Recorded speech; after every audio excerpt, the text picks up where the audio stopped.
महाराष्ट्रातल्या मातंग समाजाला स्वतंत्रपणे आरक्षण मिळावं याच्यासाठी आमचा एक लौहसैनिक मौजे साळेगाव तालुका केज जिल्हा बीड येथील बीडच्या बिंदुसरा धरणामध्ये त्यानं जलसमाधी घेतली आहे। यामधून सरकारनं खऱ्या अर्थानं सरकारचे डोळे उघडले पाहिजे की गेल्या 2 दशकापासून महाराष्ट्रातील मातंग समाजातल्या विविध संघटना प्रचंडपणे मातंग समाजाच्या आरक्षणासाठी लढा देत आहेत, परंतु अनेक संघटनांनी खूप मोठे मोठे आंदोलनं केले, अनेक शेकडो प्रकारचे आंदोलनं केली, परंतु तरीसुद्धा सरकारचे काही डोळे उघडलेले नाहीत। सरकार जाणीवपूर्वक या मातंग समाजाला बेदखल करण्याचा प्रयत्न करत आहे। खऱ्या अर्थानं मुंबईच्या आझाद मैदानाच्यावरती खूप मोठं आंदोलन झालं, तेव्हासुद्धा मुख्यमंत्री देवेंद्र फडणवीस यांनी खऱ्या अर्थानं मातंग समाजाच्या आंदोलनाला भेट पण दिली नाही आणि शिष्टमंडळासुद्धा त्यांचे निवेदन स्वीकारलं नाही। त्याबद्दल समाजामध्ये प्रचंड मोठ्या प्रमाणामध्ये असंतोष निर्माण झाला।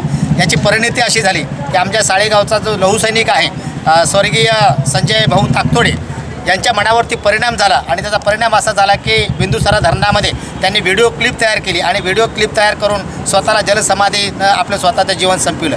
खऱ्या अर्थानं त्या युवकानं मातंग समाजाच्या आरक्षणासाठी बलिदान दिलेलं आहे। या सरकारला मला या ठिकाणी सांगायचं की आपण किती अशा बलिदानाच्यासाठी प्रवृत्त करणार आहेत आमच्या मातंग युवकांना। शेतकरी आत्महत्या करतो म्हणजे शेतकऱ्यांचे प्रश्न मिटतात का? मराठा समाज आरक्षणाच्यासाठी आत्महत्या करण्याचे प्रश्न मिटतात का?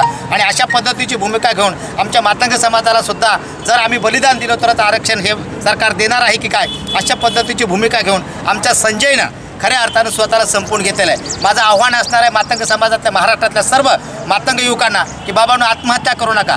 आत्महत्या करणं म्हणजे हे पळवाट काढणं आहे। आपण शूरवीर लहुजी बाबांचे औलाद आहे, आपण लढायला तयार व्हा, मरायला तयार होऊ नका, अशा पद्धतीचं या ठिकाणी मी आव्हान तर करतोय।